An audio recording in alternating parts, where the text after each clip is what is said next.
একটি মহল চাঁদাবাজিতে লিপ্ত হচ্ছেন, অন্যায়ভাবে মানুষের উপরে রাজনীতি করছেন। দায়িত্বহীন করতে ঘোষণা করছি, শহীদ পরিবার, আহত বন্ধুত্ব পরিবারের চোখের পানি সামনে রেখে এই পরিবেশ কাউকে নষ্ট করতে জনগণ দিবে না। কেউ যদি সেই চেষ্টায় সামিল হন, তিনি বাংলাদেশ জামাত ইসলামী ঢাকা মহানগরী দক্ষিণের কোন কর্মীও যদি হন, তিনি ঢাকা মহানগরী দক্ষিণের সেক্রেটারি শফিকুল ইসলাম মাসুদের যদি ভাই হন, বাংলাদেশ জামাত ইসলামী পরিষ্কার ঘোষণা দিয়েছে তাকেও বিন্দুমাত্র ছাড় দেওয়া হবে না। কারণ এটা অসংখ্য শহীদের রক্তে বঞ্চিত আমাদের নতুন স্বাধীনতা। এই স্বাধীনতা নিয়ে কেউ ছিনিমিনি খেললে তাকে 24 সালের 5ই আগস্টের বিদায় নামা ওই সরকারি দোষ হিসাবে চিহ্নিত করে তাকেও একটা 5ই আগস্ট করে মোকাবেলা করা হবে। আমরা আজকের 2024 সালের 5ই আগস্টের যে নতুন স্বাধীনতা পেয়েছি, এই শহীদ পরিবারের সম্মানিত গর্বিত সদস্যবৃন্দকে সামনে রেখে, তাদের সম্মানিত কলিজার টুকরা নবজাতকদেরকে সামনে রেখে, সেই শহীদ পরিবারের সম্মানিত সহধর্মিণীদেরকে সামনে রেখে, সেই সমস্ত শহীদদের গর্বিত মাদেরকে সামনে রেখে, সেই সমস্ত শহীদ পরিবারের ভাইদেরকে বোনদেরকে সামনে রেখে আমরা আপনাদের কাছে আজকে প্রতিজ্ঞা করে যাচ্ছি, বাংলাদেশ যতদিন থাকবে নতুন এই স্বাধীনতাকে আরেকবার অধীন করে আর জীবন দেওয়ার জন্য আমরা সুযোগ কাউকে করতে দেব না। আসসালামু আলাইকুম। গত 16 বছর বাংলাদেশে পরতে পরতে প্রত্যেকটি স্টেপে অপকর্ম, দুর্নীতি, লুটপাট করেছে হাসিনা সরকার। এদেশের ছাত্র সমাজ হাসিনা সরকারের উপরে অতিষ্ঠ হয়ে তারা জীবন দিয়ে, রক্ত দিয়ে এই স্বৈরাচারী হাসিনাকে এদেশ থেকে হটিয়েছে। এদেশ থেকে হটানোর পরে আবার একটি মহল এসে এদেশের প্রত্যেকটি স্টেপ আবারও দুর্নীতি যুক্ত করে তুলেছে। বাংলাদেশের বিভিন্ন জায়গা থেকে চাঁদাবাজি সহ বিভিন্ন অপকর্মের কথা ভেসে আসছে এবং এদেশের বড় একটি মহল থেকে এমন অভিযোগ উঠে আসছে। এদেশের মানুষ, এদেশের ছাত্র সমাজ, এদেশের নিরীহ মানুষ, রিক্সা চালক, ভ্যান চালক, শিশুরা পর্যন্ত জীবন দিতে দ্বিধা করেনি। কোন একটি গোষ্ঠীর চাঁদাবাজির জন্য, দখলদারিত্বের জন্য কি তারা রক্ত দিয়েছে, জীবন দিয়েছে? এটিকে বাংলাদেশ জামাত ইসলামী ছাত্র শিবির কোনোভাবে মেনে নিবে না। এমনটি বলেছেন বাংলাদেশ জামাত ইসলামী ঢাকা মহানগরী দক্ষিণের সংগ্রামী সেক্রেটারি ডক্টর শফিকুল ইসলাম মাসুদ। তিনি কড়া ভাষায় এর জবাব দিয়েছেন, প্রতিবাদ জানিয়েছেন। আমরা তার মুখ থেকে বিস্তারিত জেনে আসবো। আমাদের এই প্রিয় মাতৃভূমি বাংলাদেশ, আমরা 47-এ একবার স্বাধীনতা অর্জন করেছি। তখন মনে হয়েছিল আমাদের আর হয়তো স্বাধীনতার প্রয়োজন হবে না, আমাদের হয়তো রক্ত দিতে হবে না, আর জীবন হয়তো দিতে হবে না। কিন্তু পরক্ষণে আমাদের মনে হলো আমাদের স্বাধীনতার নামে তারা তাদের সামনে আমাদেরকে অধীন করে ফেলেছে। 71-এ আবার জীবন দেওয়া হলো মানুষ, আবার স্বাধীনতার জন্য মানুষ রক্ত দিল, আবার আহত বন্ধুত্ব বরণ করলো, আবার আমাদের মা বোনদেরকে নিয়ে তারা ছিনিমিনি খেললো। আরেকটি স্বাধীনতা আমরা পেলাম। তখন আবার আমাদেরকে মনে হলো স্বাধীনতা পেয়েছি ঠিকই, কিন্তু কেউ একজন, কোন একটি পরিবার আমাদেরকে তাদের অধীন করে ফেলেছে।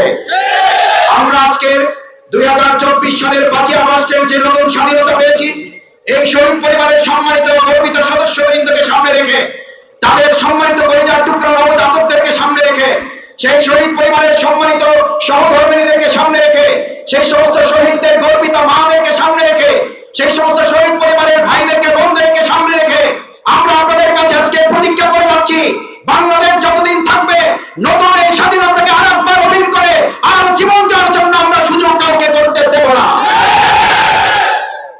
আমরা লক্ষ্য করছি নতুন অর্জিত এই স্বাধীনতার জন্য জীবন বাজি রাখা এই সমস্ত শহীদ পরিবারের অনুভূতি একটু পরে আমরা শুনবো। আমরা এই পর্যন্ত ঢাকা মহানগরীতে প্রায় 100-র উপরে শহীদ পরিবারের সাথে আমরা সম্পৃক্ত হওয়ার সুযোগ ঢাকা মহানগরী দক্ষিণ থেকে হয়েছে। আমাদের আমিরে জামাত কেন্দ্রের পক্ষ থেকে আর্থিক অনুদানের পাশাপাশি তাদের পরিবারের সাধ্য অনুযায়ী পাশে দাঁড়াবার, পরিবারের গর্বিত সদস্য হওয়া আমরা সর্বাত্মক প্রচেষ্টা চালিয়ে যাচ্ছি। আহত বন্ধুত্ব পরিবারগুলোর জন্য আমরা তাদের পাশে তাদের সর্বাত্মক সহযোগিতা দিয়ে চিকিৎসায় সহযোগিতা দেওয়ার আমরা চেষ্টা করছি। একই সাথে আমরা লক্ষ্য করছি এই শহীদ পরিবারের সম্মানিত সদস্যবৃন্দের চোখের পানি যখন শুকিয়ে যায়নি, এই আহত বন্ধুত্ব ভাইদের কান্না যখন এখনো থামেনি, এখনো হসপিটাল থেকে তারা বাড়িতে ফিরতে পারেনি, তখন আমাদের বিগত সরকারের প্রেতাত্মারা এই দেশ নিয়ে এখনো ষড়যন্ত্র করে আমাদের এই নতুন স্বাধীনতাকে তারা প্রশ্নবিদ্ধ করার চক্রান্ত করছে। পাশাপাশি আমাদের কাছে অত্যন্ত বিস্ময়ের ব্যাপার, অত্যন্ত উদ্বেগের ব্যাপার, আমাদের কেন্দ্রীয় সংগঠনের পক্ষ থেকে বারবার বলা হচ্ছে আমাদের এই সমস্ত শহীদ পরিবার, আমাদের আহত বন্ধুত্ব পরিবারের চোখের পানি যখন শুকায়নি, তখন সুবিধাবাদী একটি মহল চাঁদাবাজিতে লিপ্ত হচ্ছে।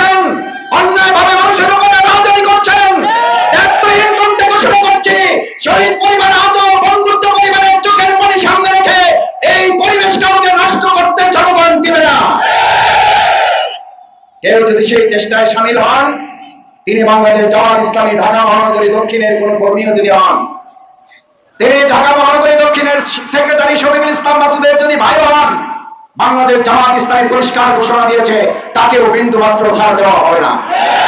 কারণ এটা অসংখ্য শহীদের রক্তে রঞ্জিত আমাদের নতুন স্বাধীনতা। এই স্বাধীনতা নিয়ে কেউ সিনেমিনে খেললে তাকে 24 সালের 5ই আগস্টের বিদায় নামা ওই সরকারি দোষর হিসাবে চিহ্নিত করে তাকে একটা 5 আগস্ট করে মোকাবেলা করা হবে। সম্মানিত ভাই বোন বন্ধুগণ, এই কামরাঙ্গীরচর, হাজারীবাগ, সেই জল, সেই থানাগুলো আমাদের ভাইয়েরা 5 ওয়াক্ত নামাজ মসজিদে পড়তে আসলে শুধু দাড়ি টুপিও না রেখে এই ফ্যাসিস্ট সরকারের নির্দেশে আমাদের ভাইদেরকে মসজিদ থেকে গ্রেফতার করা হয়েছে। এই হচ্ছে কামরাঙ্গীরচর, হাজারীবাগ থানা। কোরআন তালিমের জন্য মাদ্রাসায় আমাদের ভাইয়েরা, এমনকি আমাদের বোনেরা পর্যন্ত তালিমুল কোরআনে গেলে তালিমুল কোরআন ক্লাস থেকে পুরুষদের শুধু নয়, মা বোনদেরকে পর্যন্ত গ্রেফতার করে ফ্যাসিস্ট হাসিনা সরকার অমানবিক আচরণ করেছে।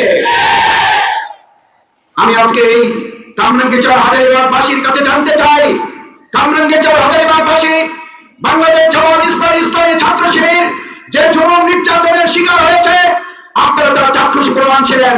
শুধু জামাত ইসলামী ছাত্র শিবির এই ফ্যাসিস্ট হাসিনা সরকারের নির্যাতনের শিকার হয় নাই, বরং পুরো হাজারীবাগ কামরাঙ্গীরচরের সমস্ত সাধারণ জনগণ তাদের নির্যাতন নিষ্পেষণের শিকার হয়েছেন। আমরা আপনাদের কাছে জানতে চাই, আগামী দিনে আর কোন স্বৈরাচার, আগামী দিনে আর কোন জুলুমবাজ, আগামী দিনে আর কোন দলবাজ, আগামী দিনে আর কোন ব্যক্তি, আর কোন পরিবারতন্ত্রের জুলুম কি কামরাঙ্গীরচর হাজারীবাগ সহ্য করবে? আসুন ভাই এবং বন্ধুগণ, আমরা জুলুমের অবসান ঘটিয়ে এই মুসলিমদের কাছ থেকে যে হাত জাগিয়ে আপনারা অঙ্গীকার ব্যক্ত করেছেন, আমরা শহীদ পরিবারকে আশ্বস্ত করতে চাই, আহত পঙ্গুত্ব পরিবারের সদস্যবৃন্দকে আশ্বস্ত করতে চাই, আপনাদের রক্ত জীবনের বিনিময়ে অর্জিত এই স্বাধীনতাকে আমরাও প্রয়োজনে জীবন বাজি রেখে তার সংরক্ষণ করার জন্য আজকে আমরা সবাই প্রতিজ্ঞাবদ্ধ হতে চাই।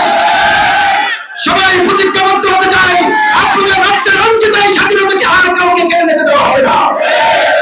সম্মানিত ভাই বন্ধুগণ, আসুন বাংলাদেশ জামাত ইসলামী ছাত্র শিবির 3টি বিশেষ গুণে আপনাদের কাছ থেকে প্রমাণিত হয়েছে। আমরা সততার প্রমাণ দেখতে সক্ষম হয়েছি। আমাদেরকে জানতো আমরা শুধু নামাজ পড়াতে পারি, আমরা শুধু ইমামতি করতে পারি, আমরা শুধু জানাজা পড়াতে পারি, কিন্তু বাংলাদেশ জামাত ইসলামী প্রমাণ করেছে সংসদ সদস্য হয়ে দুর্নীতি না করে থাকা যায়।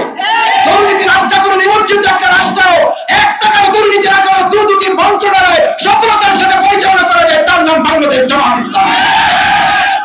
আমরা সততায় আপনাদের কাছে প্রমাণ নিয়েছি, আমরা যোগ্যতায় আপনাদের কাছ থেকে প্রমাণ নিয়েছি, আমরা তৃতীয় আর একটা বড় প্রমাণ দিতে সক্ষম হয়েছি। আপনারা তা সার্টিফাই করেছেন, বাংলাদেশ জামাত ইসলামী হচ্ছে দেশের একটি দেশপ্রেমিক জনগণের সংগঠন। কারণ বাংলাদেশ জামাত ইসলামী যখন 2008 সালের পর টিপাই মুখপাদের বিরুদ্ধে দেশের স্বার্থে মানুষকে নিয়ে লড়াই করতে শুরু করেছে, তখন আধিপত্যবাদী একটি গোষ্ঠী আমাদের নেতৃবৃন্দকে বিজয়ী হত্যাকাণ্ডের মাধ্যমে তাদেরকে শহীদ করেছিল। আমরা সেদিন হাসতে হাসতে নেতৃবৃন্দ ফাঁসির মুখে গিয়েছে, দেশপ্রেমের কাছে তারা আত্মসমর্পণ করে নাই, দেশপ্রেমের কাছে তারা মাথা উঁচু করে রেখেছে। আগামী দিনেও সব যোগ্যতা এবং দেশপ্রেমের চেতনায় উজ্জীবিত বাংলাদেশ জামাত ইসলামী ছাত্র শিবির জনগণের একটা সরকার প্রতিষ্ঠিত করে এই নতুন স্বাধীনতাকে আমরা অর্থবহ করবো ইনশাআল্লাহ। সুপ্রদর্শক, শফিকুল ইসলাম মাসুদের এই বক্তব্যটি আপনারা কিভাবে দেখছেন, অবশ্যই আপনাদের মূল্যবান মন্তব্য কমেন্ট বক্সে জানাবেন। সবসময় সত্য নির্ভর তথ্য পেতে স্বাধীন বাংলা ইউটিউব চ্যানেলটি সাবস্ক্রাইব করে আমাদের সাথে থাকুন। আসসালামু আলাইকুম রহমতুল্লাহি ওয়া বারাকাতুহু।